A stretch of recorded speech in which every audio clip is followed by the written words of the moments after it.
Welcome to PIL webinar number 75, around the water cooler. Can we skip over pricing? Wow, 75 webinars. That is absolutely amazing. Thank you all for joining us today. We're really excited that you all can be here and taking time out of your schedules to be with us on this leap day for that. Now, Tracy, have you heard any leap day jokes yet this year, or today for that matter?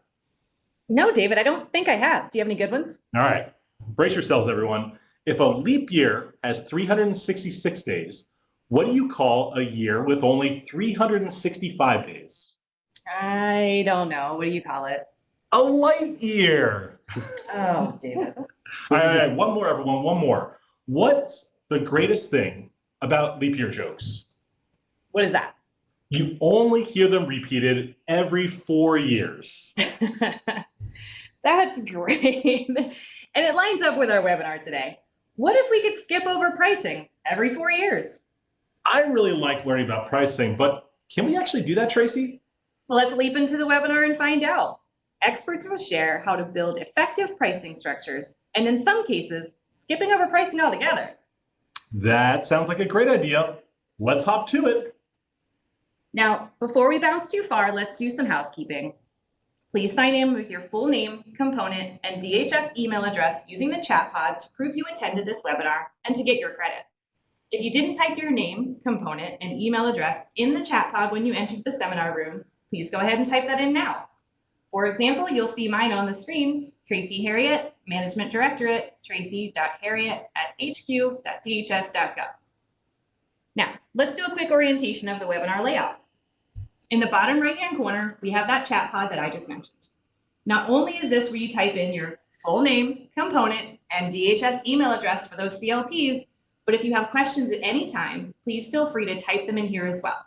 We have dedicated PIL staff monitoring the questions.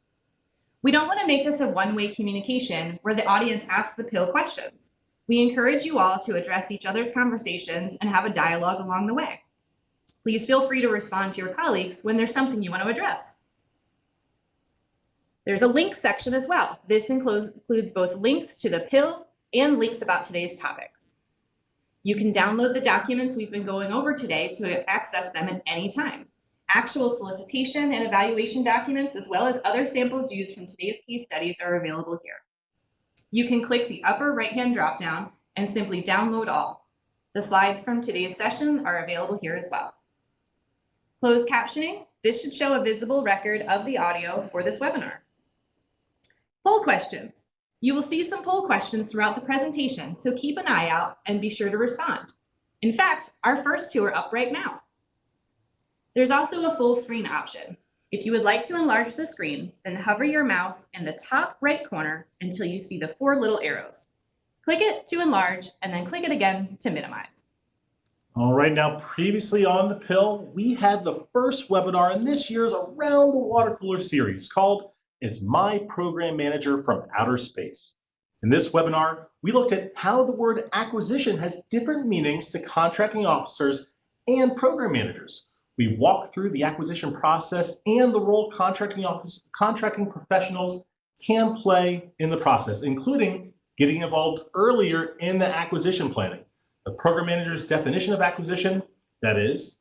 Now, you can find that webinar as well as all of the previous 74 webinars on the PIL's DHS Connect homepage, also available in the links. And let's go over the poll results from this morning. Looks like we have a lot of people here today. And the first question we have is, how many PIL webinars have you attended? I see 116 of you, or 27%, say that this is your first PIL webinar. Welcome, everybody, and that number is climbing. We have 169 of you, or 38%, that's 2 to 4 webinars, 78 or 17% of you, 5 to 7 webinars, 6% of you are 8 to 10 webinars. We have about 11% at over 10, and so absolutely amazing. All right, and then our second question is, what is your primary role within the acquisition community? So let's see what we have. We have about 180 of you, 40% are contracting officers and contract specialists. There are 45% of you, over 200, that are PMs, cores, technical evaluators. Great to have you all today. 2 attorneys. Welcome, attorneys. Thank you for you. We've got some great GAO cases at the end for you. We have 19 of you are procurement analysts. 52 are other. So thank you all for being with us today. We really appreciate it. And all right, Tracy, now can you introduce our speakers for today? I would be happy to, David. In person with us today is Maria Davey from the DHS Office of the Chief Procurement Officer. Hello, everyone. Also here in studio is Jeremy Wilcox from the DHS Office of the Chief Information Officer. Good morning. On the line, we have 2 guests. First is Stephanie Linder from FEMA. Good morning, everyone. And also in the line with us is Charles Fields from the Department of Education. Good morning, all. And now it is my pleasure to introduce our tone from the top, Jacqueline Rubino, the Executive Director of the Strategic Program Division within the DHS Office of the Chief Procurement Officer. Jacqueline, take it away. Thank you, Tracy. Good morning, everyone, and thank you for being here for the Procurement Innovation Lab's 75th webinar. Wow, 75, what a milestone. I'm delighted to be here. My name is Jackie Rubino, and I serve as the Executive Director of the Strategic Programs Division within the DHS Office of the Chief Procurement Officer. My division oversees several key functions at the department, including the management of strategically sourced contract vehicles, which are available to the entire DHS workforce to help increase efficiency in acquisition and mission support. My team also fulfills the industry liaison role for the department. We interact regularly with members of industry, including many of those providing proposals for the contracts awarded here at DHS. And just as those PIL coach procurement projects receive industry feedback after contract award to allow procurement teams to lean forward for the next procurement, my office also receives feedback from industry. One of the common themes and challenges our industry partners have shared is related to contract pricing strategies.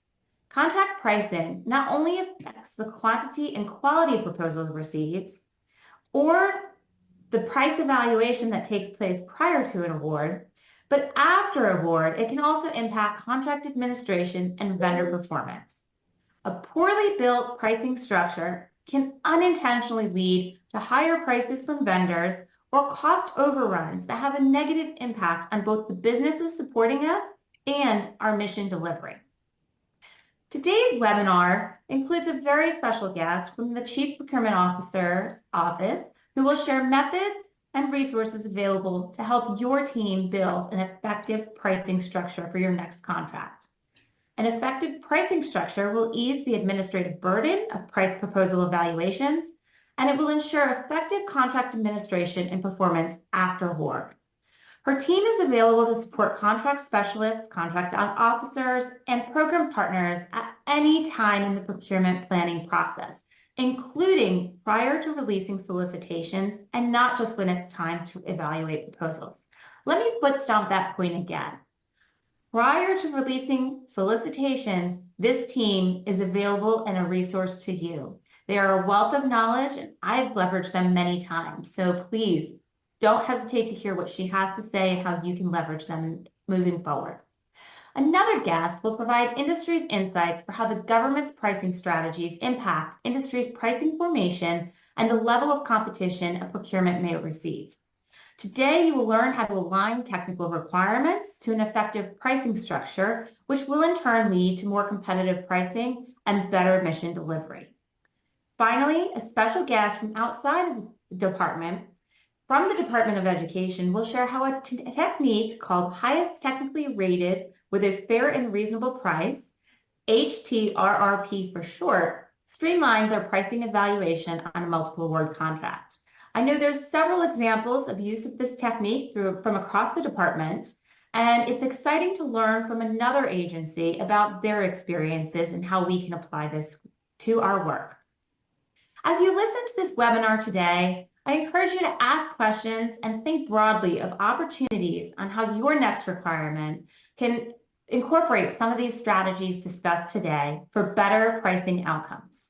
I don't want to take up any more time. I know that David and Tracy have a wealth of knowledge to share in this fantastic webinar.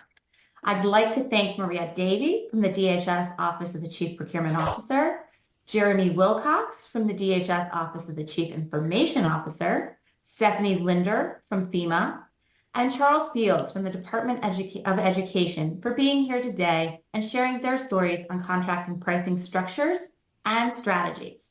I also want to thank all of you in attendance for taking time out of your day to learn about this important topic and the opportunities available to enhance collaboration and mission outcomes.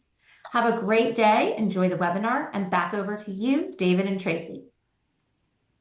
All right, excellent. Thank you so much for Jacqueline for providing those inspiring words for everyone. And now we're going to hop into today's content, right, Tracy?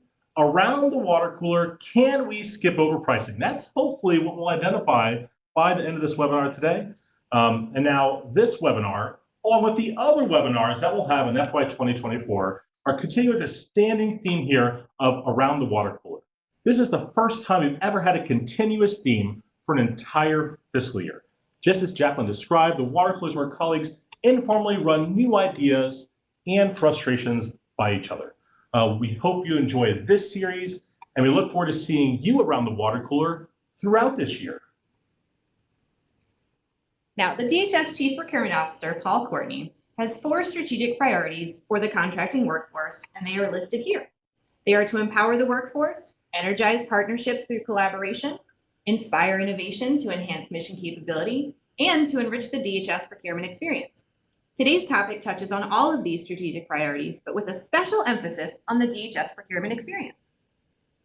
All right, now today's agenda is going to be quite simple, and just like hopping through an obstacle course, as you see here on this page, we're going to hop through these topics today, starting with building pricing structures, then pricing support in action, learning from an industry perspective on pricing, and finally, a way to streamline price evaluations with the highest technically rated for the fair and reasonable price, or HTRRP technique. Now, today we're looking at contract pricing and ways to improve pricing structures and streamline the evaluation of pricing.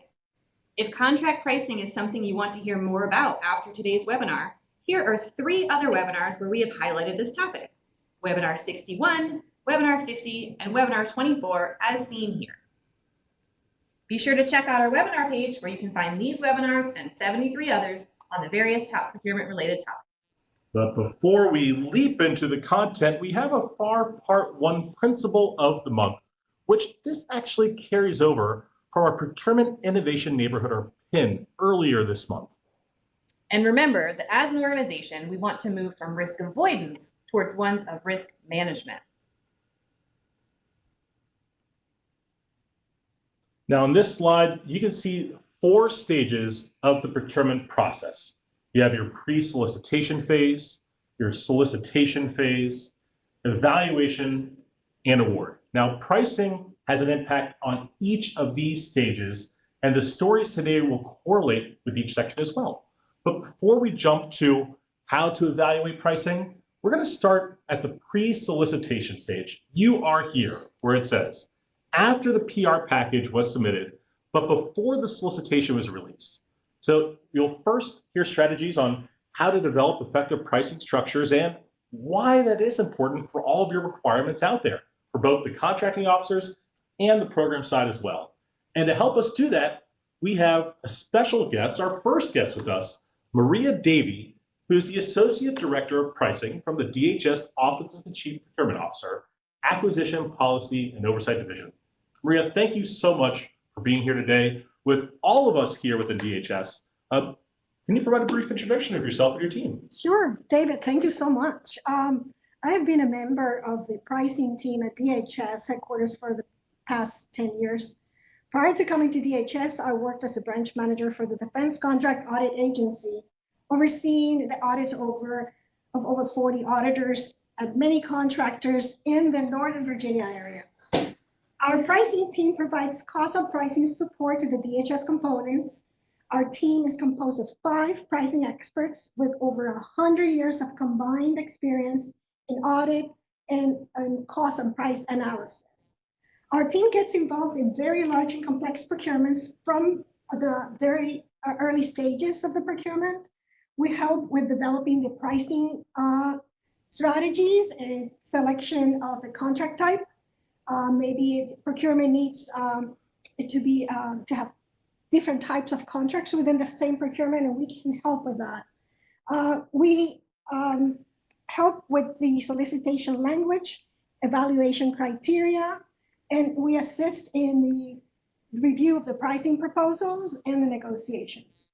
We also provide contract administration support, and you're welcome to reach us at our procurement support at hqdhs.gov address. Please feel free to reach out to us. We'll be happy to help. That's right. So everyone knows here, you can click on that link as well and take you to the OCPO Pricing Support Team as well if you have more questions on what they do with all the services. So thank you very much, Maria. And just to start us off here, we actually have another poll question. This is the first one before we hop into the content itself. How do you normally structure your price schedule? And with that, we're going to turn it over to Tracy here and to talk about that and just lead us into this as well.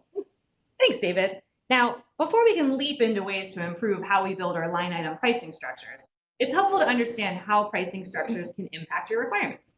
Maria, why are pricing structures so important?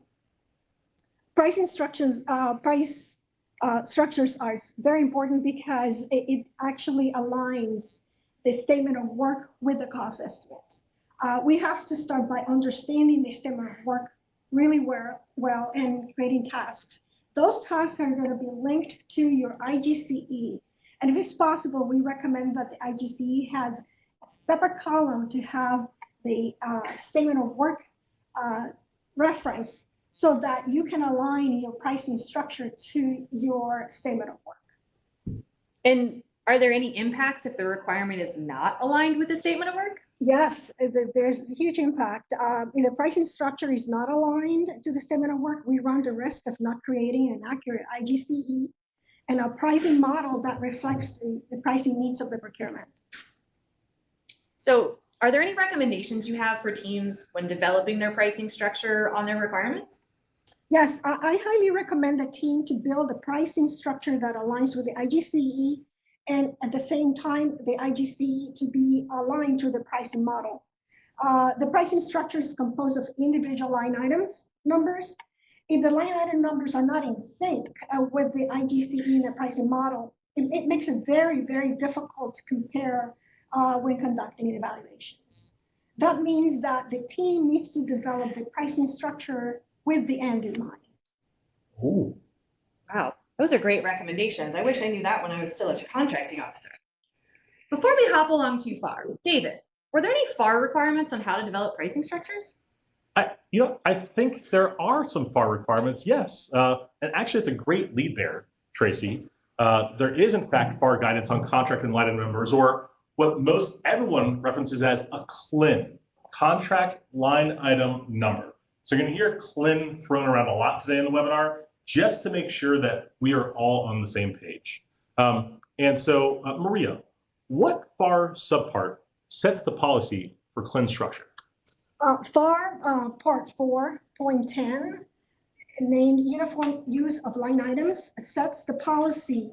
And it is important because you see on the first highlight there, procurement instruments shall identify the supplies or services to be acquired as a separately identified line items. See how I said separately identified line items? That's right. And so, so why is it important to break out these supplies and service line items? These line items are so important because FAR requires them to be separately identified, described, and description, I mean, you have to have a specific identification of a period performance for that line item, the lot or maybe the unit quantity, and the price. And also in the funding accounting classification. Funding. Funding is always important. We need to know where the money is coming from. That's right. Are there any other FAR regulations or rules in this section that are important for everyone out there to know?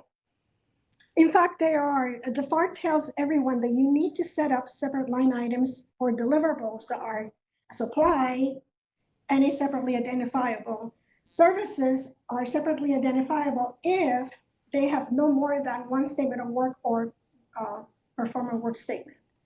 And last, if there's a first article, establish a separate line item for each article.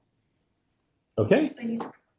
Awesome. And then are there any other reasons why separate CLIN structures are so necessary to the government? Yeah, so another big reason is that it allows for traceability to the tasks in your requirement, but also with your funding. With pricing for each line item, the accounting codes get very specific as to what is being purchased. So this data allows our teams to confirm what was purchased and trace it to the needs of the organization.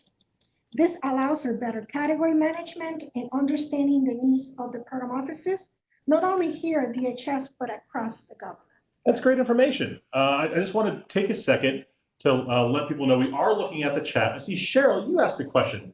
Are we able to receive a copy of the seminar? Yes, you are. There's slides in the download section above. And after this is over as well, the recording is going to go right on the DHS Connect page of our PIL team. And so you'll be able to find the recording there. Excellent. Thank you very much, Cheryl. Also, we have a poll and we have some answers, don't we, Tracy? Let's see what everyone said here. We do. I mean, the good news is I think we're starting off pretty good. So 59% of our respondents are already breaking their pricing structure down by task.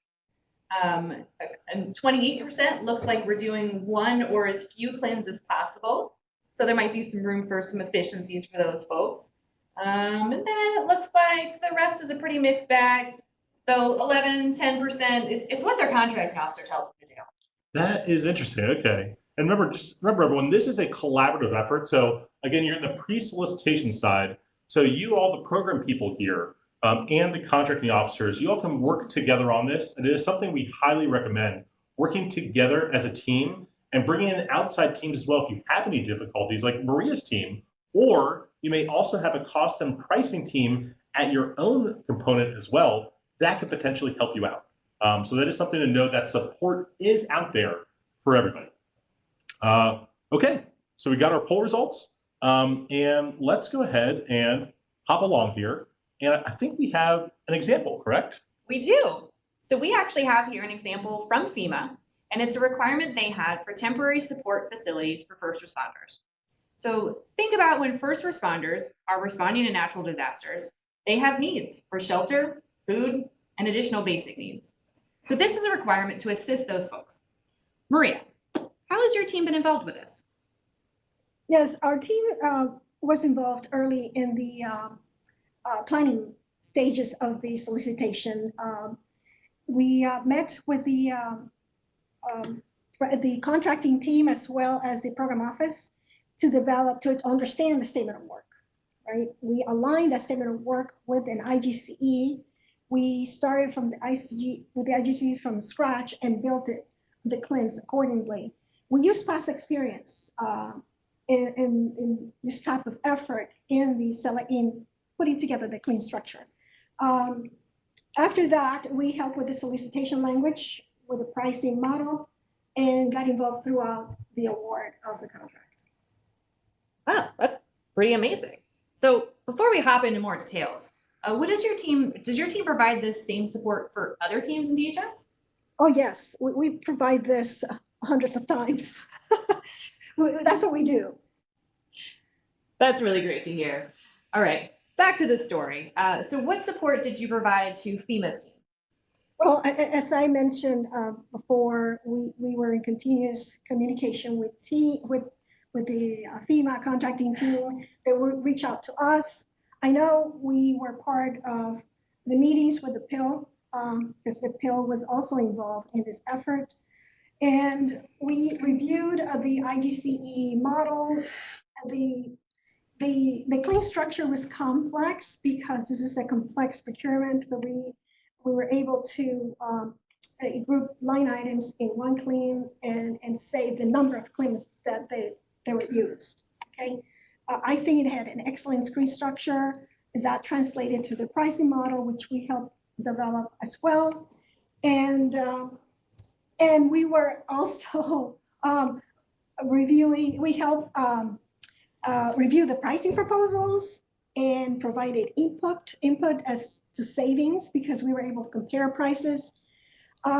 Based on this information, the FEMA team sent the vendors to the drawing board, and they have to actually sharpen their pencils and submit revised proposals. We also review those price proposals, and the FEMA team was able to successfully award 7 IDIQ contracts to 5 small businesses and 2 major businesses, with each clean with a $3.5 billion ceiling price. So we were very happy to be 3.5 billion with a B, right? Okay, I just want to make sure I heard that correctly. also stand up our government. I love it. I love it. So, getting involved in this process early, and sticking with the team throughout. So do you think this helped simplify the evaluation of pricing? Yes. So if you have a good pricing strategy, you can actually make the data so consistent that when you get the proposals, they're all lined up in a spreadsheet, and you can really spot what is off, and you're able to make better decisions. All right. So I think that the team had used a bunch of scenarios in their solicitation that the vendors had to price to. So I think there were 5 scenarios. Is that accurate? So yeah. Why did the team use so many different scenarios for the vendors to price out? Well, each scenario represented a real life scenario. They had different for continental United States and outside continental United States. And each scenario had a temporary facility structure. It could be soft-sided structure, which is a tent and with a lot of cots and beds. And the other one is their trailers or different configurations. So each clean allowed for the contractor to provide pricing for each configuration in the continental United States as well as outside. So if an emergency happens within the continental United States, they can use that configuration and they have the price already fixed in the contract. That's interesting. Actually, I was thinking here, I wonder if anyone in our audience has ever used any scenarios like this in their requirements. So let's see, everyone out there, program side, contracting side, have you all used a scenario to get vendors to price back in order to determine if the price is fair and reasonable? Is that something you all have done before? Let us know in the chat. Oh, it looks like we're getting some in. Larry says he hasn't. We see some, oh wow, actually a lot of no's here. That's interesting. I was actually not anticipating that at all. I was thinking the other way around, Tracy and Maria. I was I just thinking that a scenario has been used. So it sounds like not a lot of people have actually taken this approach with the requirement. So is this something that others could potentially do if they needed to have something priced up by vendors, having a scenario of this kind? Yes, absolutely. They have to consider the statement of work, and they have to consider a statement of work. And since DHS mission is to mostly to support crisis, emergency situations, so having different pricing models helps to even visualize and adequately price this procurement. Okay, so then I would say, did developing the CLINs at these different locations using these scenarios, so that helped the team determine pricing was fair and reasonable? Yes, absolutely. We have the vendors price each one of these scenarios, and that was the price evaluation team considered the analysis. Yeah. That's so great. So for those of you that had answered no in the chat, hopefully, you can share some. You've got a couple of yeses in there. It looks like Stacy says they're using something similar for vehicle uplifts for various regions across the US. So this is really amazing. So again, if you want to receive support just like this FEMA team did, maybe you're interested in some scenario-based pricing, you just have to reach out and ask. All right. So we understand the support that this FEMA team had. And developing the CLINs and IGC, working that early in the process, which paid dividends for their requirement. Now, Maria, what is your team's process when you're reviewing requirements and helping develop these effective CLIN structures? Where do you all start with? What's the first step? First of all, we start by reviewing the acquisition plan and all related documents, but review the work statement. We also review, determine whether we have prior experience with this requirement. We meet with we gather knowledge from the contracting team. We also gather knowledge from the program office, and we work as a team, early stages in the process. And we assess whether this procurement, we have the right contract type. And sometimes because the previous contract was a certain type of contract, we tend to do the same thing. So we have to break that, and our team helps assess whether that pricing type or that pricing structure we used previously kind of works with the current environment. So basically, our involvement is very heavy at the beginning, because once we establish a good pricing strategy and a good clean structure, the rest follows. Okay, got it. And what do you align those clean structures with? What are you trying to align them to? Well, what's that next step? Yeah, well, the clean structure, obviously, it starts with the IGCE. You have the estimates there. The IGCE is usually used as a base to compare proposals against.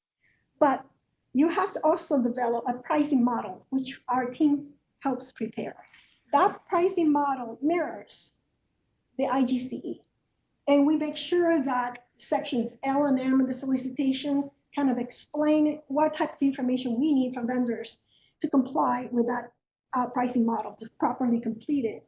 So when we receive the vendor's proposals, the clean structure is already used by the vendor, and we lined up all those documents together. We lined up the IGCE, the pricing model, with instructions. We have the section L are the instructions to complete the pricing model, and section M is the evaluation criteria. So in section L, we're not going to ask for more information than we need to evaluate the proposal. So everything links. It just correlates and should be consistent. Got it. And then, so what's that next step there? So you've interlined everything together. You've taken the requirements, aligned those up as well, the task with these line items. So what's next? Why is this important? Well, it is very important because the clean structure doesn't end with the procurement. You know, it goes after award. You're going to have the same structure, and that's going to affect, well, first of all, affects negotiations, because you know what the pricing structures the prices you're trying to negotiate. But if we, for example, on IDIQ, we set fixed prices, those prices are going to be used in invoices and in tuition task orders. And it's going to be used in invoices when they come to the contracting officer and the core for review. So it's so important to have the right pricing structure set from the beginning, and it will follow throughout the contract performance. That's a good point. Impacts the invoices after award. I wonder, has everyone here, let me know in the chat, have you all had issues with invoicing after award because the line items were not set up correctly? Let us know in the chat if this is something that you've had an experience with as well. Oh, it seems like a lot of people out there have had this problem. So this is a trick, right? Maria's going through it, aligning it with the requirements, the task, your IGCE, having your correct CLIN structure makes a difference all the way through after award as well. Yes. And really impacts all that. Even when you're issuing modifications to a contract, I mean, it's going to affect the CLIN structure also, the pricing structure, or any type of change you make to the contract. Extremely important, everybody. Again, if you want support from their team, there's an email here at the bottom of the screen. Feel free to reach out and get some information. All right, let's see what's next here. All right, so now that we understand how the pricing team helps build CLIN structures, Maria, are there any ways that teams can provide flexibilities within their CLINs? Yes, so as I said, DHS has different emergencies and unexpected events. So we need to respond accordingly. And the CLIN structure allows for a search. I've seen it used in different components as a search CLIN, which basically allows for if something happens that was not provided, or because of the experience, we didn't have to reach that level, and we have that surge to cover that. So we don't have to go back to the drawing board and issue a solicitation. We don't have time for that. So that's the flexibility that the clean structure allows. Okay, so now if I have a surge CLIN, do I have to fund it at the time of award, or can I fund it later? Generally, because of emergencies unknown, it's funded later. So when I exercise it. Exactly. Got it. I see we have a question here, Tracy and Maria. How would you price something that is hypothetical? How would you do that? I guess if it's hypothetical, you want to make it as close to your real requirement as possible, right? Yes, and that's what we use in FEMA, for example, they use scenarios. The scenarios were based on sites that the FEMA selected. Let's say it was a parking lot. So that's an example. It could be a parking lot anywhere in the United States, okay? But it has so many square feet, and then we can build that scenario around that. So yes, we can come up with hypothetical example and build a model. Yeah, I just want to make a note for everyone here, but you don't have to award that as well. It can literally just be a sample that you're going to evaluate, but you're not awarding. And you just state that in your solicitation as well. Here's a question, Patricia. Does DHS have a clause for surge CLINs? I don't know of a clause for surge CLINs at all. Do you know of a clause? I don't know of one. No, we as a matter of fact, I researched that. Oh, there you go. Prior to this, and we don't have one. We know it has been done, and as long as it's funded at the later time, because in the solicitation, the vendors are not going to price it because we don't know. So it's there, and as a matter of fact, our team can help to build that statement of work for that CLIN, so that we can say, okay, if we have to exercise that CLIN, what prices are we going to use? Are we going to use the fixed prices already in the contract for whatever labor categories we're going to use? And our pricing team can help document so that to avoid misunderstandings in the future. Anytime you exercise an option search CLIN, there are going to be issues, and the goal is not to have to use it. But if we can help prepare, when that happens, we're here to provide that support. Okay. And I think one clause I put on here, FAR 52217-7, option for increased quantities, separately priced CLINs. That could be a potential one that you actually exercise that CLIN off of. Option CLIN, like a surge CLIN, or an optional task as well. Yes. Yeah, so it sounds like there's some pretty good benefits of using these types of CLINs. Yes, absolutely. All right. So for a team like FEMA and their hypothetical, they've got some data. You talked about doing the market research. They've got some data of there's not such thing as a typical response to an emergency, but they do have that historical data. So they're hypothetical. It's based on some facts. It's based on some data that they have. So that's kind of where I think a team would start. So this is really great. And I think I'm just going to leap right off the page with the cat that's here on the screen. So below here is an example of how a CLIN could be developed for surge or optional tasks. In the solicitation, you can provide a not to exceed limit, and then you can exercise that CLIN as necessary during that period. So Maria, I do want to thank you so much for helping us understand how your team provides support to everyone across DHS and ways to help develop effective CLIN structures. David, I think we have a scenario for us all to practice. That's right. What better than get us all engaged right before lunchtime than a scenario and a kitchen remodel? Let's see, is anyone here remodeling their house right now? Let's see in the chat. I'm sure out of these 682 people here, there's probably a few. Oh, I see a lot of yeses so far. All right, so we're going to practice this, and maybe this can help you all, as you're all getting quotes for your next remodel, as some helpful hints or some suggestions as well. And we'll play along with this too. So our requirements are, we want to completely remodel a 250 square foot kitchen in a residential house. It is highly desired that it has an island installed and a bigger window to look outside, or a window for that matter, because if you look at this kitchen on the left side here, it looks a little drab and there's no window. Maybe some new appliances, maybe countertops, all this stuff. We want to completely gut it and something new in there. So in the chat, what would you say are some potential CLINs for this requirement? So think to the task. What task might we need for here? That would then translate over to that CLIN structure, just like Maria was helping us learn a second ago. Ooh, demolition. That is a good one. Let's see. All right, we got demolition. We have demo. So we're starting there, right? We're going to start with our demo, everybody. Remove everything out of there and go from there. All right, ooh, I saw material purchase. That's a good one as well. But is there anything specific in that material purchase? Is it going to be just you purchase all the material, or do we need a breakdown of that? Oh, I saw appliances. That's great. We need labor. That's right. Tracy, I don't know how you're keeping up with everyone here.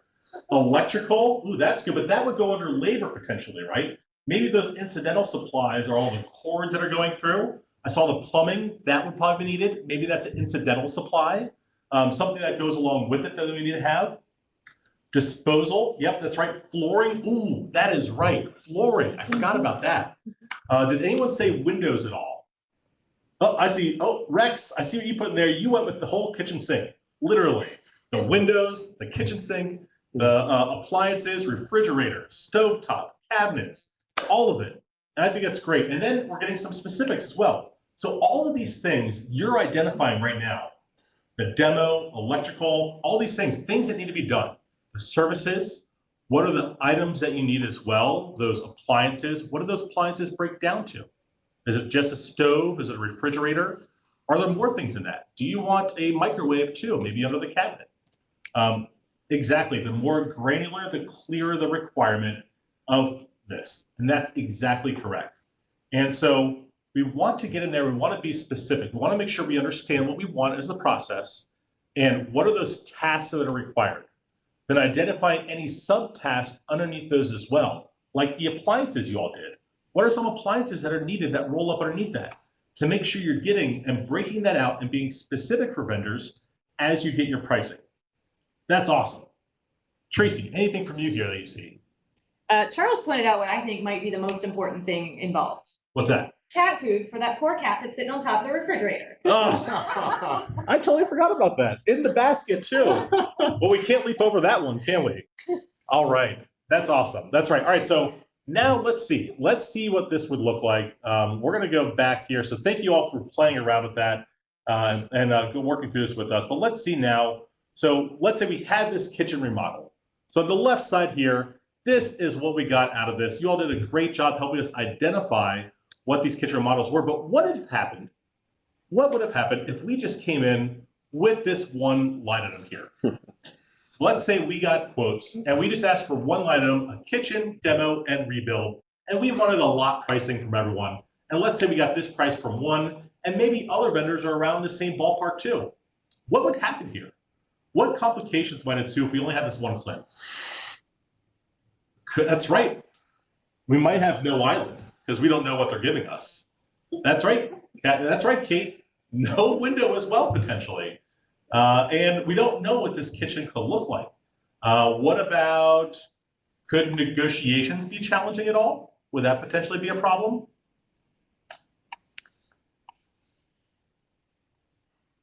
Costs, yeah, you all know you have. Yep, I see a lot of yeses out there. You don't know what you're going to get here. What about other things? Could there be some complications with performance and cost challenges after award? What do you all think?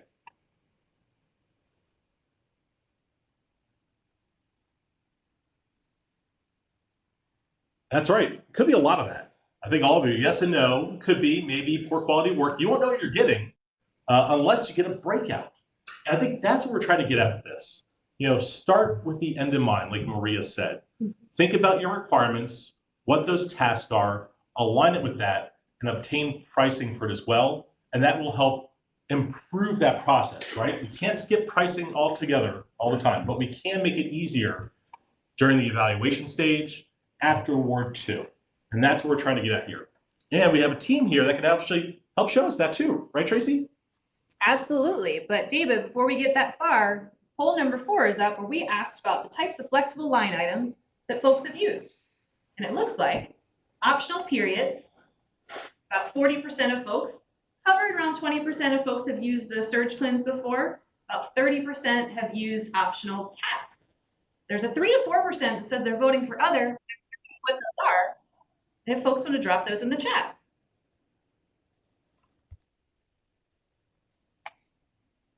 All right. Hopefully, test. Can everyone hear us out there? Oh, good. All right. It said our phone just said we were disconnected. All right, excellent. All right. Let's proceed on here. And we have a special guest with us. We have Stephanie Lindner from FEMA, Contracting Officer. Stephanie, thank you so much for being with us here today. I'm so excited to be here. Thank you for having me. All right, now Stephanie is here because she had a requirement where they received support from the DHS Cost and Pricing Team. And we wanted to have her share some lessons learned and how that support impacted their team and what they're doing now. All right, so Stephanie, tell us a little bit about what your team was buying. Yeah, absolutely. So we were buying mapping services under Mitigation's Risk Map program. If you've ever purchased a home, one of the aspects in that is you have to determine whether or not it falls within a flood zone. If it is, then you can purchase flood insurance through FEMA's flood insurance program. The insurance program is able to identify those flood zones based upon the maps that are developed via contract through the Risk Map program. Now, it's a little bit more complex than that, but hopefully that does make some sense. It's a very large program, and large programs oftentimes carry their own challenges. So from the contracting perspective, there were some areas that we did struggle with. So you mentioned there's something you were struggling with. So what was that? Yeah, so in 2011, I came to work for FEMA and immediately started working on risk map requirements. I had experience in architect and engineer contracting, but at my previous agency, we worked very, very closely with the OIG, who helped us analyze contract fees, the indirect rates, profit, labor rates, etc. I was not aware of a similar resource in FEMA, so negotiations were very challenging without the critical pricing support. Then in 2014, we were forced to use Cost Plus for all of our risk map task orders, which made the need for pricing support absolutely essential. Despite asking and asking, no one seemed to know of a pricing resource available to us. Then a few years ago, oddly enough, I was being audited by DHS, just a standard audit, and I asked the team about pricing support. They immediately put me in touch with Maria, and it was an absolute game changer for us. Before we continue on there, I just want to poll the audience. Have any of you been audited by the DHS Audit and Pricing Team? Let us know in the chat. And how did it go? Oversight. All right. Oh, oversight team. I apologize, Maria. Sorry. Back to you, Tracy. So Stephanie, I think, if I'm remembering correctly, so in working with Maria's team, they helped you put together some pricing structure flexibility. So what type of flexibilities did you guys work together to identify? Yeah, so Maria and her team helped us with documenting and justifying whether or not Cost Plus was appropriate for these task orders. So it's really important to know that in these types of contracts, we were able to utilize either the Cost Plus or firm fixed price cleanse, but you can also kind of mix those within a single task order. So they were working us through that process, making sure that we were documenting our file and that we knew exactly what we were doing. They helped us develop negotiation positions for our labor rates, which included a min, mean, and max rate. And if you happen to see the products that they produced, they were just incredible, absolutely useful. We were provided recommended escalation rates and guidance on how to determine the fixed fee. And for many of you, I'm sure you're probably familiar with weighted guidelines. For me personally, I didn't really find the weighted guidelines very helpful, so they recommended that we look at what DoD was using, and they was, again, incredible. The information is so detailed, and we were able to utilize it in a much more effective manner. Great. So how would you say this change in support helped your team? Well, for years, the CO struggled with developing a solid negotiation position. So using the information provided from Maria's team, the COs were significantly more confident in their positions and were able to logically and methodically challenge the contractor. Yep. Costs and fees, Stephanie, which we really hadn't been able to do in any meaningful way. The COs worked across all 10 regions, sharing information and encouraging each other. Maria's team encouraged me to track the difference from the proposed to final proposed amount. And in 1 year, we had a cost avoidance of over $30 million. Just a second, Stephanie. But you're back now.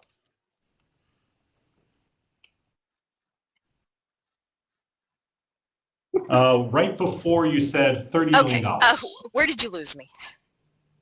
So what happened? How did they help you save $30 million?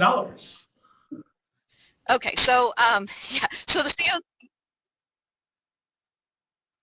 Well, it was through all of that information that they were able to provide to us, and we were able to negotiate with the contractors from a very strong position. And then the contractors really didn't have, kind of a defense in their positions, and so we were able to back them off of a lot of That's their, really their great. costs that they had been including in their So proposals. it sounds like they provided, Maria's team provided you a lot of really great support that helped your team out a lot. So what recommendations do you have for others out there that might be struggling with their pricing structures and their negotiations?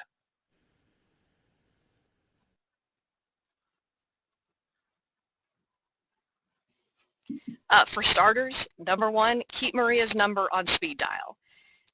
Know the team is there to support you. I think sometimes people are afraid of looking like they don't know the answer, but Maria's team is there to help. We can't always be experts in everything. I'm definitely not an expert at the pricing aspects, so I think it's important in order for you to be successful to make sure that you surround yourself by those experts, and Maria's team is definitely filled with those.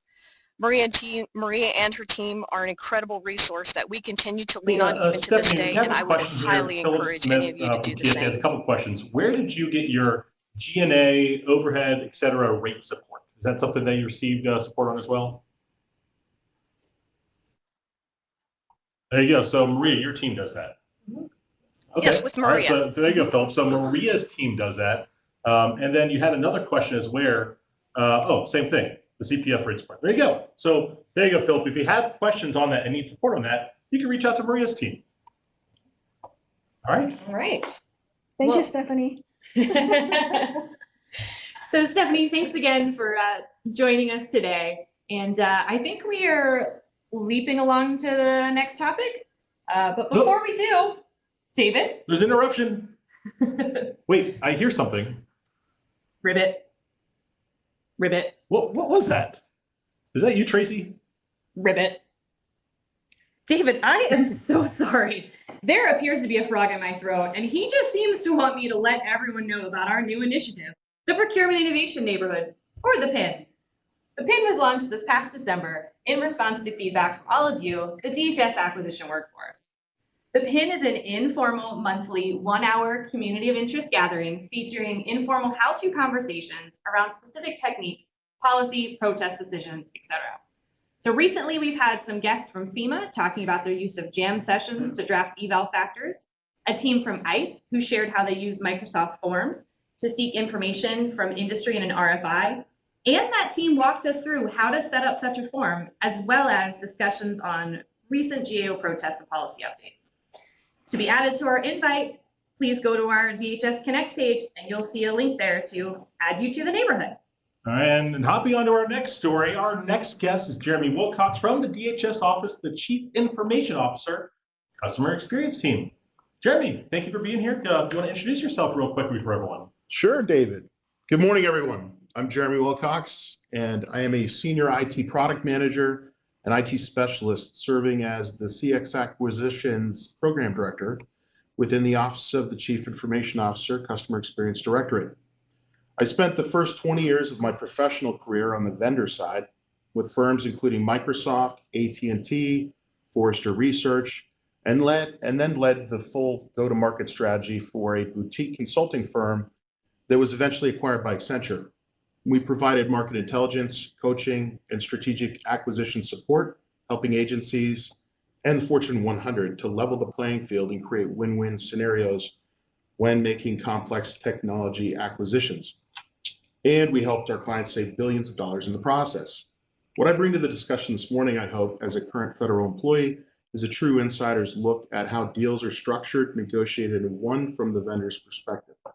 All right, excellent. Now, so with this experience you have, both industry and now the government, why is effective CLIN structure so important for both sides? Great question, David. Well, going back to your kitchen remodel analogy, imagine having a single line item for a new house. You're building a new house, $600,000. When you go to inspect the house, you realize the door, the doorknobs, they're brass. They're not brushed nickel. You ask how much it will cost to swap those out. You're given a price quote of $20,000. Outrageous, right, David? Horrible. Well, without an effective CLIN structure, you can't compare the pricing. For example, let's swap out the brass doorknobs for brushed nickel. Maybe it's an additional $15 per doorknob and a few hours of labor. Without an effective CLIN structure, for example, a breakout of materials, upgrade options, quantity differences, like, hey, can you make that a bay window with 6 panes versus a standard window with 2? It makes it very difficult to understand the cost drivers, discounts, profit margins, and how the deal was built. So if GSA was building you a house, would you prefer a single CLIN or perhaps the option to double click and inspect the list of, say, 1,000 different GSA part numbers in case you want to make changes? That's great. And now, do all vendors have the same pricing models out there? Short answer, David, no. There's a sales saying, actually, where there's complexity, there's margin. So you can imagine there have been a number of typical pricing models we've seen over the years. For example, per user, per device, per month, per module, per CPU core, per instance, consumption-based pricing, enterprise-wide licensing, unlimited pricing, just to name a few. And if you've been involved in technology acquisitions over the last 20 plus years, we've all seen the industry shift from CapEx to OpEx, the shift from perpetual licenses, where you can upgrade at your choosing, to subscription-based models, which made it supposedly easier. Some vendors actually change their pricing and licensing models every 6 months, and it's baked right into their go-to-market strategy. It's to perpetuate complexity. So there's also an old sales joke in software sales, David. How quickly do you fall out of compliance with a new software purchase? How quickly? The day you install it, David. Oh, no. We're all doomed. So, well, let's hold out some hope here. All right. So is there anything the government could do to improve how we obtain pricing from vendors? David, let's start early. Do some research up front before you engage with industry. Spend additional time ironing out your requirements. Do not always assume that market research obtained directly from the vendors of ours are the best way to structure the pricing to meet our requirements. Bottom line, know what you are buying before you start evaluating proposals. Don't wait until you are in the final, say, fiscal quarter as an anticipated award is about to take place, especially in, say, competitive bid scenarios with VARs. Those deals are already locked into a sales rep's forecast, for example, making it difficult to pivot and retool the CLINs and pricing. But it's not impossible, as you'll see. Okay. All right. So we were just talking about ways to build effective CLIN structures with Maria, but here we see just one contract line item. Is there a story behind this one, Jeremy? You know, David, there actually is.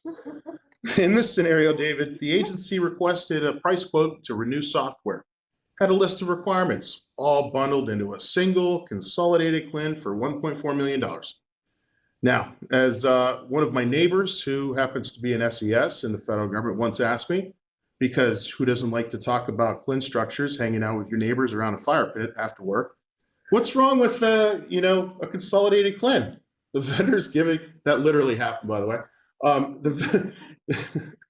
Because, what's wrong with a consolidated CLIN? The vendor's giving me exactly what I'm asking for, and it makes it easy to buy.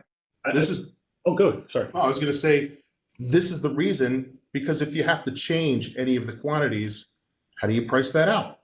So in this scenario, David, on this slide, the team needed to make an award within 90 days of this quote, but were hit unexpectedly with a 30% price increase year over year due to, quote, required security upgrades for FedRAMP compliance. But how could the team know if this pricing was competitive with market pricing? It wasn't, because the part number of the CLIN, as you can see, was not even a real part number. All you have here are words. It's a description. That'd be like doing a price comparison on a red 12-inch hammer. Is it a Craftsman hammer or a 99-cent hammer from, say, Temu or Wish?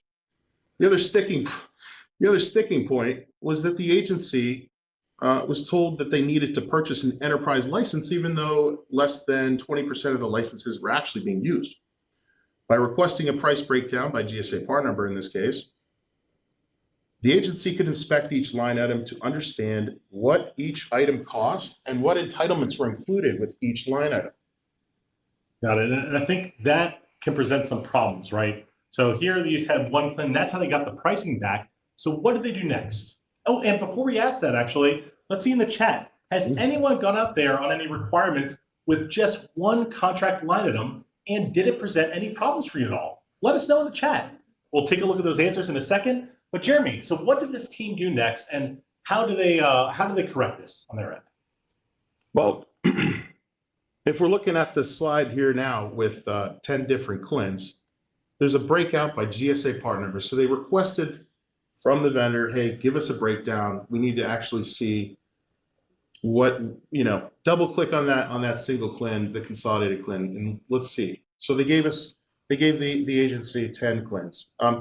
It allowed the government to find out which parts were discounted, which ones were not.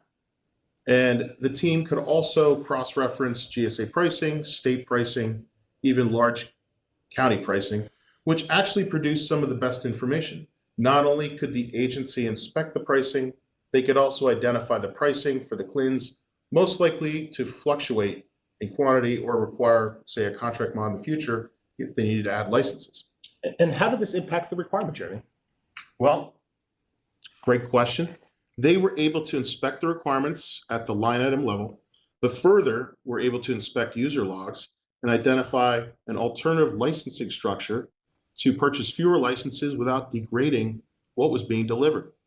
The agency adjusted its required quantities based on this new information, and David, they saved over $800,000. And I think that's good to point out here. So on the right side, we see the original quote, 1.4 million, the revised quote, 581,000, and then the total savings, $850,000. So just by doing that, Jeremy, that's a lot of money saved.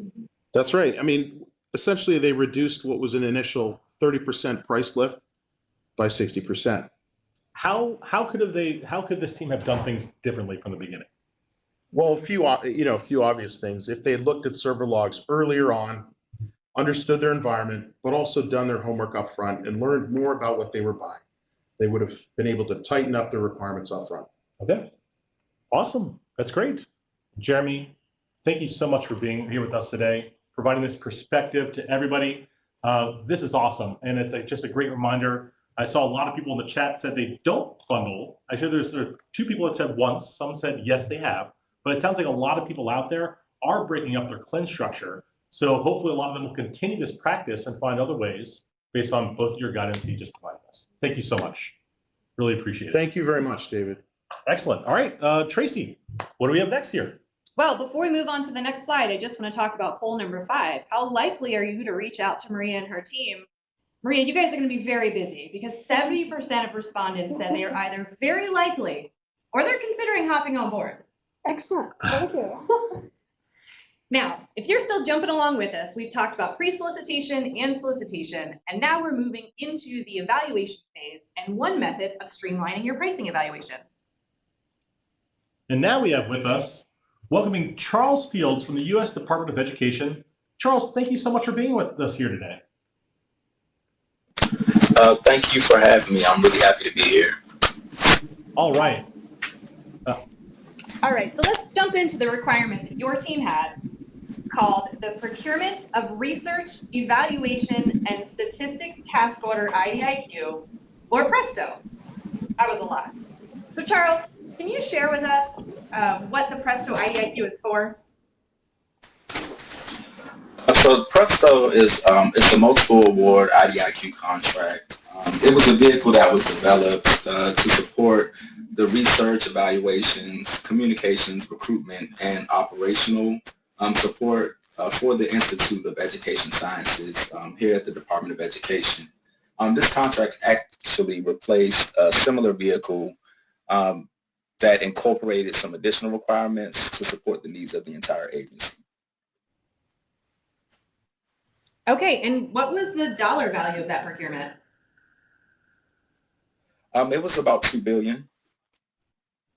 And again, for those listening at home, that was billion with a B. So that seems like a pretty large scope. Oh, it really was. The team decided that a multiple award IDIQ contract that was broken out into more specific scope tracks was the best way to tackle this requirement. All right. Speaking of tracks, look, we have a racetrack right here. Lots of animals hopping along with it as well. But for your requirement, I think you had a different track you were working with. What were the tracks that you had for this Presto IDIQ? Sure. So we developed 5 tracks as seen here for varying support activities like recruitment or research and communications. Each track consisted of a mix of small and large businesses, with the exception of track 5, which was established exclusively for small businesses, and vendors could submit multiple proposals against any of the applicable tracks. Wow. Okay. So this sounds like it could be pretty big. Was your team anticipating a lot of vendors participating on this requirement? Oh, absolutely. The previous requirement that we had in place that this vehicle was taking the place of was a 10-year contract. So there were a lot of vendors that were interested in competing with this one. 10 years is a long time. I'd be interested too. All right, so now we know a little bit about the requirement, why this is important to your organization, the different tracks that you had. Are we going to hop into something else here, Tracy? Yeah, we are hopping into the good stuff, and we are going to look at how your team planned on evaluating all the proposals. So can you walk us through what your evaluation strategy was? Sure. So since we anticipated receiving such a high volume and high competition on this requirement, we established a 2-phased approach using an advisory down select.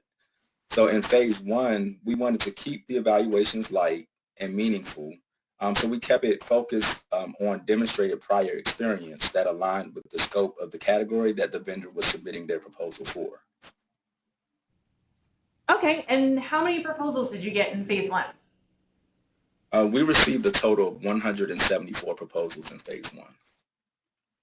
Wow, 174 proposals. But I also see it only took your team 27 days to evaluate all of that information. That's impressive. That's thousands of pages. So for those that you advised not to proceed, did everyone take the government's advice? Just about everyone did, almost everyone, but there was one vendor that still decided to proceed to phase 2 and submit proposals. So those 87 proposals that you said you advised not to proceed, 86 of the 87 proposals from phase 1 took the government's advice. That's huge, everybody. That's a huge advisory on this multi-billion-dollar requirement. Back to you, Tracy. Absolutely, I'm impressed. So Charles, can you walk us through phase 2?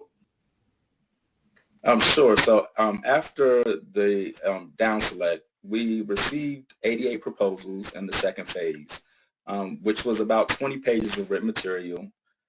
Of the 3 factors, 2 were, for technical capability, personnel, problem solving, and management, small business engagement.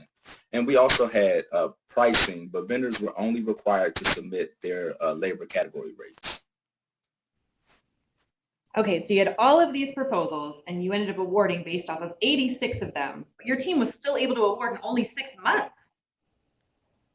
Yes, the team, we used a number of innovative techniques that really helped us streamline the process. That is awesome. All right. So let's see here. So now let's see how this HTRP process actually works, okay? And how it can help you all streamline your evaluations. So here we are in the first step in phase 2. So you've received the 88 proposals in phase 2, and you complete the first step, which is to complete your technical evaluations, which this looks the same so far for this HTRP process as just any other best value procurement I would do. So how did you all do this? What was your process? So the technical evaluation, it was very similar to how you would normally conduct your evaluation. Every proposal, technical proposal that was received, we reviewed them and we used confidence ratings along with on-the-spot consensus evaluations.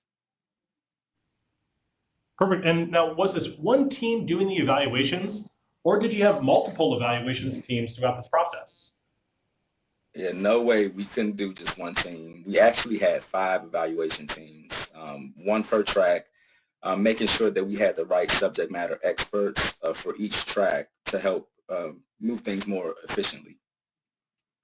That is pretty impressive. All right, so how did that work? What did that look like, Charles? It actually worked out great.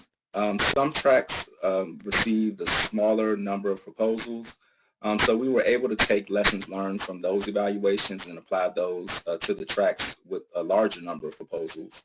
And also with the use of confidence ratings, that was helpful because it gave the evaluators the opportunity to assess proposals in a more holistic way. And since we weren't awarding any task orders with the award of the contract, the use of other ratings would have been limiting while reducing flexibility. Wow, that's pretty amazing. Now, I know I've not done more than one evaluation team at one time, so I can imagine using 5.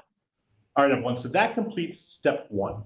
Now let's see the next step is, but before that, I saw Christine Pruitt had a question. And Charles, I don't know if you know this at all, but at the end of the day here, were there any protests submitted for this particular IDIQ on Presto? No, there were no protests. There you go, Christine. All right. So now let's see what the next step is and what your next step in the process is. All right, taking our next leap.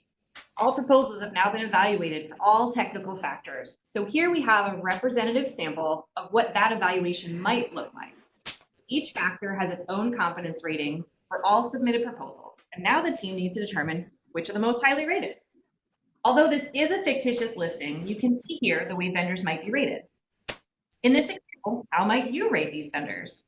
There's no right or wrong answer, as your source selection team will use the information supporting the various confidence ratings to determine who the most highly rated are.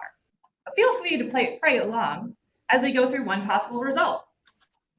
You'll see here the first 2, GovCon and consulting services, are high confidence across the board.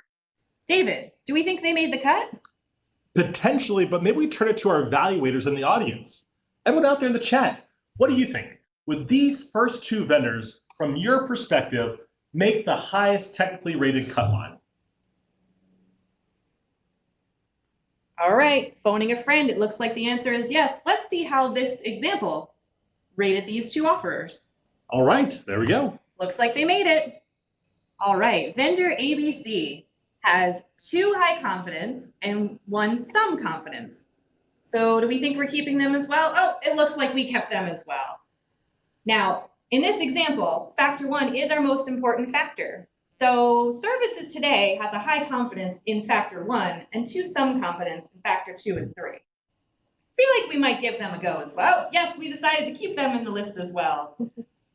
Now, this is where it might get a little trickier as we're getting down into more mixed ratings. But ultimately in this scenario, we chose to keep mission support and support solutions in the highest rated mix. But we did not select superior services as they had 2 factors that were rated low confidence.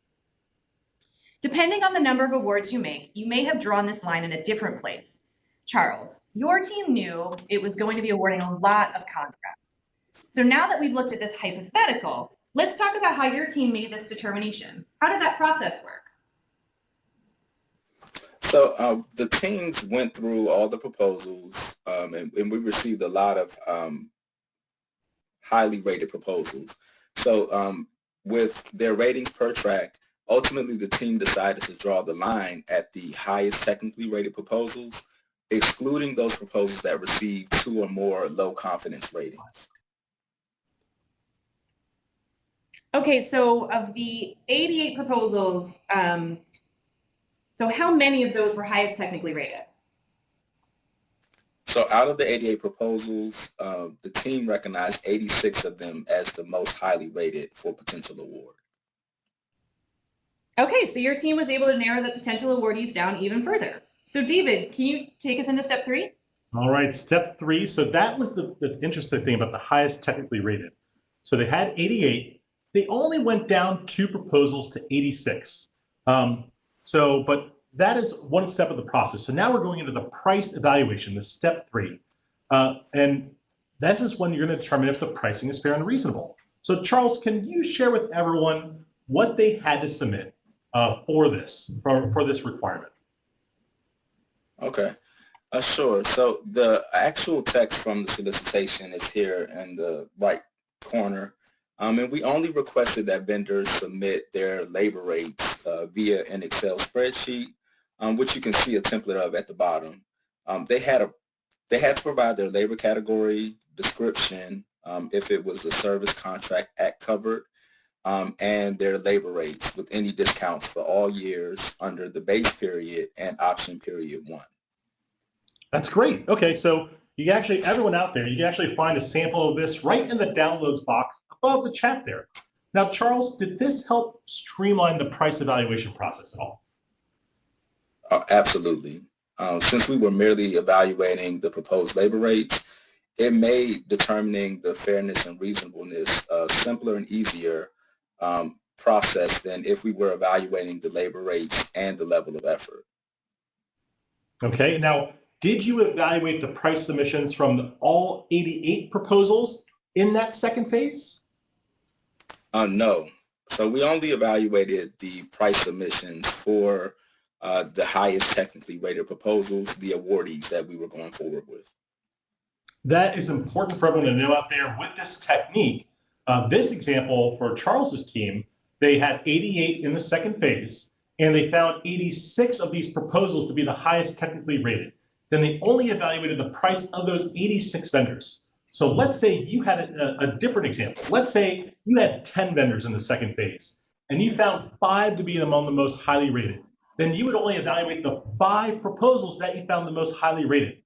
So while we're not skipping over price altogether, you can definitely streamline this because you get down to a lower pool of vendors to work with and do that price evaluation with.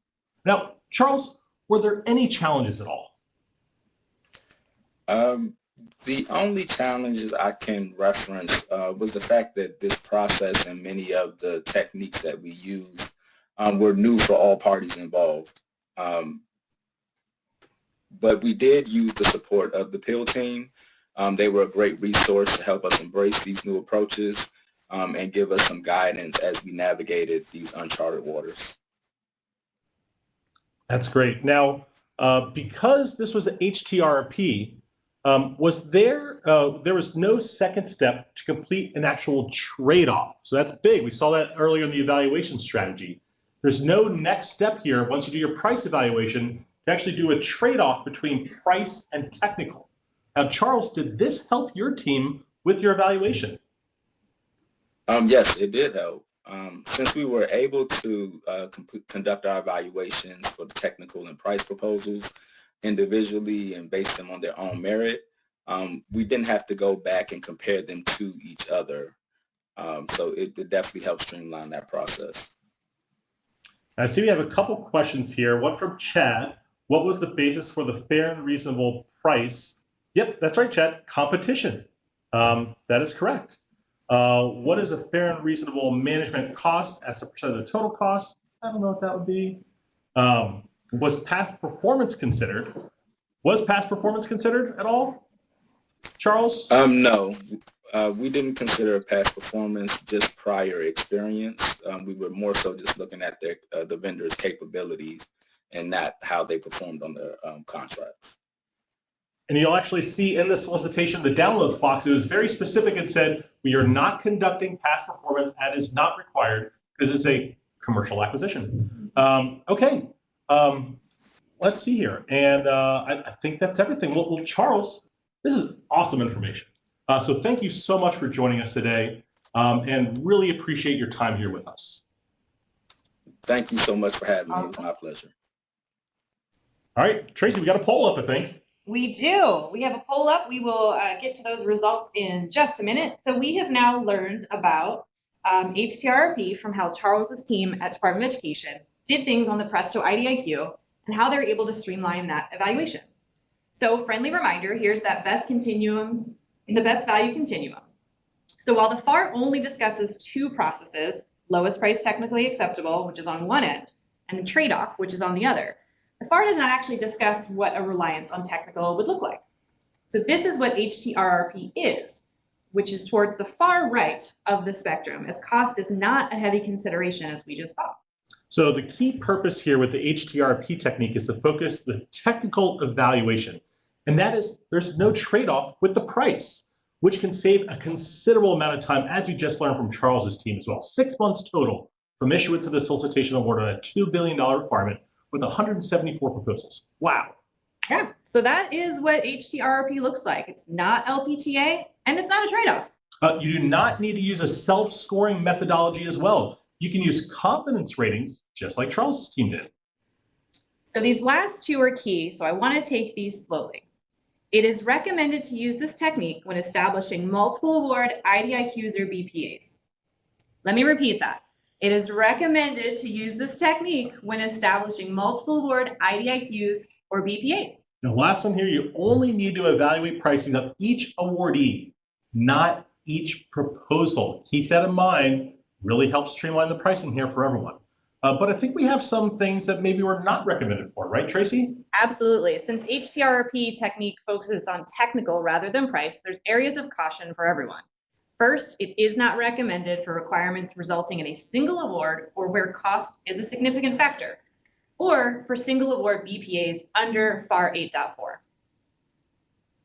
Now, this quote in green here, this is important. Remember, green from GAO, for all of you who have taken boot camp, it's a GAO case actually just from last month where a team tried to use HTRP in a single award environment. Now, here the GAO stated that under an FSS procurement, like that procurement, determining best value, highest technically rated with a fair and reasonable price methodology is not permissible basis for making an award. So use some caution out there as well. And David, this isn't the only GAO case that we've seen recently. So here on the slide, you see a couple of other cases that have recently gone through on HTRP. That's right. The first one, IT Concepts, Inc. That was January 16th, FAR 8.4, outcome denied as a USDA procurement. Then you have MaxMed Healthcare, which is a procurement at DoD, which was also denied. And the last one there was Kaufman and Associates. That was an 8.4 case for DHS, which was actually sustained out of the group, all within the last month, everybody. All right, so David, I love this quote that's at the bottom from MaxMed, and GAO confirms that the source selection methodology of HTRP is a permissible methodology under the FAR. That's right, and just so you all know, on the left side here, read the decisions in full, learn about this a bit, but if you have questions on them, really engage with your attorney advisor, bring them into the process to make sure you're getting sound legal advice as well. Yeah, just a reminder, there is no trade-off. So at the end, you do your price evaluation, do your technical evaluation. You do not trade off between technical and price whatsoever. No trade-off at all. All right, and what were the results from that last poll question there, Tracy? Let's see, are we buying products or services where HTRP might be a good fit? We've got about 38% that think yes, about 19% that think no, and it looks like 43% still not sure how this might apply. Okay. All right. Well, it is a good fit. And you can apply it for anywhere you have, as you saw, multiple award situation. You know you're going to get a lot of vendors, and you want a way to streamline that pricing to make it a lot easier on you all. Well, we have some key takeaways here. Tracy, were there any key takeaways that you had from today? I'm still really excited about Stephanie and her team saving $30 million with Maria's team's help. Oh, that's a good one. Yeah, that was really good. And then also the HTRP case, that was unbelievable.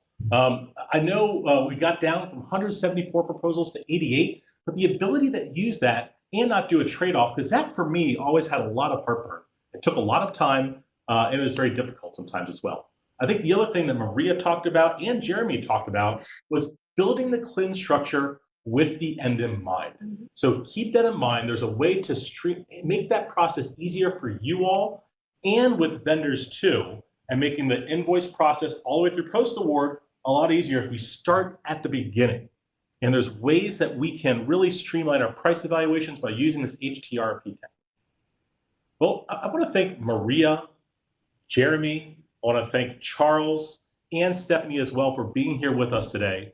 This was an amazing webinar. You all provided such value to everyone here. We're trying something new today with a survey. Usually we drop some links down below, some survey tools, but today we're going to run a new survey using Microsoft Forms, and we're going to launch that here in just a second, where you all can take the actual end of poll survey for the class. Your feedback that you provide is vital for us to making sure that we're doing okay with our support, we're doing okay on these webinars, and we're giving you the type of content that you want to see as well. So please take time here. It's going to take less than 10 seconds to answer that, maybe 30 seconds to answer the survey. But you could do that as we get our outro credits as we go out here. So thank you all very much for being with us. And Tracy, what do we have next? Well, just as a reminder, if you have not done so yet, you must sign into the chat pod with your full name and DHS email address to receive your CLPs. If you did not register in CSOD, or if you did not type your name into the chat pod, then we would have no way of adjudicating your attendance today. As my froggy friend shared earlier in today's presentation, please join us at the next PIN. Our next session will be on Wednesday, March the 13th. Please visit the PIL homepage to find all of these webinars and other useful resources, as well as a list of your component acquisition innovation advocates so you know who to reach out to at your local level. Have you seen the new PIL yearbook? The FY23 PIL yearbook was just recently released. Released every year in February, this gives a highlight of what your teams accomplished at DHS last year. Take a look and see if you or your colleagues are featured. Are you ready for more? Our next PIL webinar is next month on March the 21st, around the water cooler. Why is the PR late? Upcoming PIL boot camps and coaching clinics are shown here. You can register for these in CSOD. And on the next slide, we see our PILcast. Don't forget that our PILcasts are available on YouTube. These are 10 minutes or less. We guarantee it. PIL Idea Competition. If you're not familiar with the PIL Idea Competition, you will also find this on the PIL DHS Connect page. But we did want to highlight that the CBP team just announced its winners. So congrats to Ronnie Namata and Joe Millard. Their winning solutions were to create, test, and implement a bot that automates the internal congressional notification review and submittal process within CBP. Congrats to Ronnie and Joe. Do you have your DigiBadge? If you're interested in earning your DigiBadge, once you attend 5 webinars or a boot camp, you can earn your level 1 DigiBadge. Are you looking for PIL coaching support? Go to our site to fill out the PIL one-pager. Looking for more CLPs before April 30th? Don't forget, you can go to FAI. There's currently a 1-hour condensed version of our boot camp called the PIL Primer. It's available to view both through CSOD and on our YouTube channel. This does not replace boot camp, but it's a good placeholder until you can get into a class. If you're looking for samples, don't forget that the periodic table of acquisition innovations has moved. The new link is there on the slide for you. And with that, we thank you for joining us at our webinar today and hope that you enjoy the rest of your afternoon.